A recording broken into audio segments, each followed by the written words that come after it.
Well, I guess philosophy, I studied philosophy for years and years. I did an undergrad, and then I was working on a graduate degree before I vanished and went off to film school. Yeah. So, philosophy is always something I've been always very interested in. And the idea of artificial intelligence and what the future might bring and how the future might affect morality and lawmaking was something that I was studying and found fascinating. So it certainly wasn't a conscious decision, but I can't help the fact that it probably trickled in there somewhere.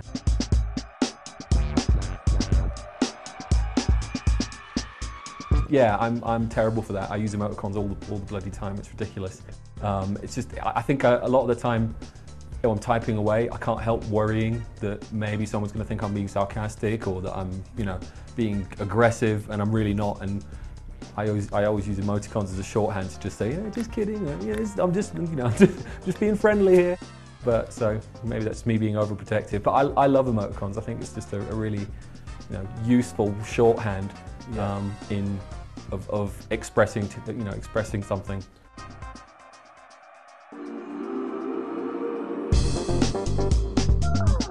Well, it was kind of cool. He knew about the project before we started shooting it, and had read the script and loved it.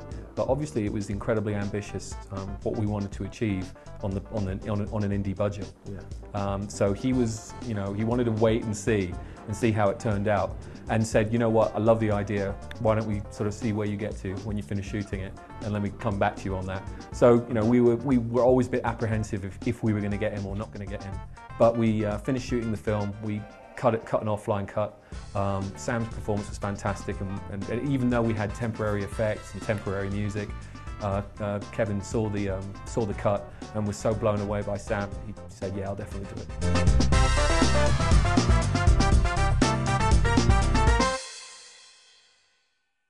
So much was dependent on, everything was kind of interdependent. So it was always a bit of a juggling act of like, people wanted to get involved, but they wanted to see how this went first, and other people wanted to see how this bit went, what the effects were going to look like, and eventually it all kind of came together towards the end, so quite quickly.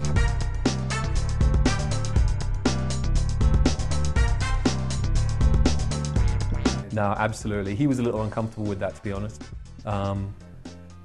But I think it really worked in some ways, because when I was writing the script, he was called Sam, and showed the script to Sam. Sam loved the story, was a little bit, oh, does he have to be called Sam? And I said, well, look, this is all about, having to deal with yourself. That's the whole basis of the film. So I think it's kind of good if you feel a little bit uncomfortable, because that's exactly what this story is gonna force you to face.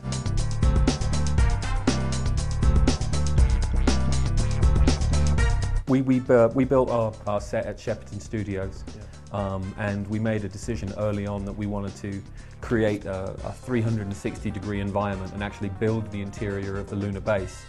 And that's what we did. We literally built the base and we capped it, so it was like a fully enclosed area, shooting environment, almost like going on location.